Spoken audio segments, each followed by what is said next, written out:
Happy birthday to my little girl, my little princess Shehrin. তুমি 26শে April আমার কোজুরে এসেছিলে, আর আজকে তোমার 1 বছর পূর্ণ হয়েছে। যদিও ভিডিওটি অনেক লেটে আপলোড দিচ্ছি। আজকে আমার মেয়ের খুবই অলস লাগছে, তাই সে উঠতে মন চাচ্ছে না, বসে খেলা করতে মন চাচ্ছে না।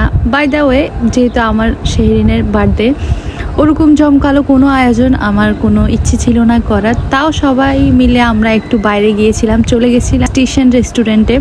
ওখানে যাওয়ার মেন কারণ হচ্ছে ওদের প্লেইং স্টেশনটা। এখানে বাচ্চারা অনেকটুকু টাইম স্পেন্ড করতে পারে এবং বড়রা পাশে বসে খাওয়া দাওয়া করতে খুবই রিল্যাক্স ফিল করে। এখানে ওরা ওর ছোট্ট মামার সাথে খেলছিল।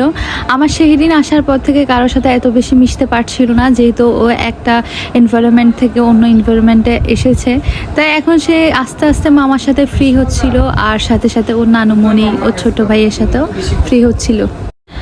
একটু কষ্টকর হচ্ছে এক পরিবেশ থেকে আরেক পরিবেশে এনে ওকে স্যুট করানো, প্লাস পাশাপাশি আশেপাশের মানুষের সাথে ওকে মিক্সড আপ করানো। এটা আমার কাছে অনেকটা চ্যালেঞ্জিং মনে হয়েছে।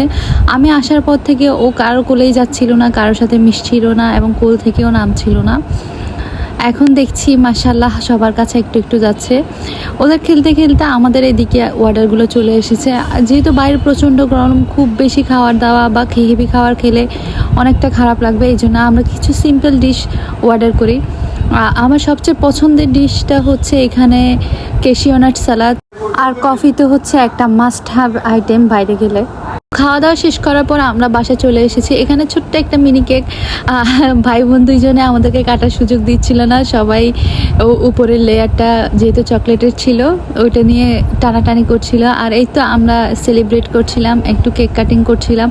এখানে শেহরিন বসে বসে দেখছিল আসলে এই জিনিসটা কি ব্যাপার, ও বুঝতে পারছিল না কিছু। আর ও কখনোই মুখে এখনো কিছু খাবার দেয় না, এই জিনিসটা অনেক হেডেকে আছে, ও খাওয়া দাওয়া একদমই করে না।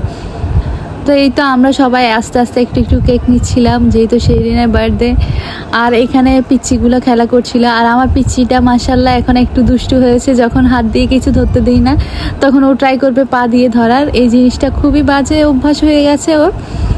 বাই দ্য ওয়ে, সবাই দোয়া করবেন আমার ছোট্ট শেহরিনের জন্য। সবাই সুস্থ থাকবেন, ভালো থাকবেন, সবাইকে নিরাপদে রাখবেন। আর সবচেয়ে ইম্পর্টেন্ট যে কথাটা, ফ্যামিলি টাইম অবশ্যই স্পেন্ড করবেন। ফ্যামিলি হচ্ছে সবচেয়ে ইম্পর্টেন্ট জিনিস একজন মানুষের জন্য।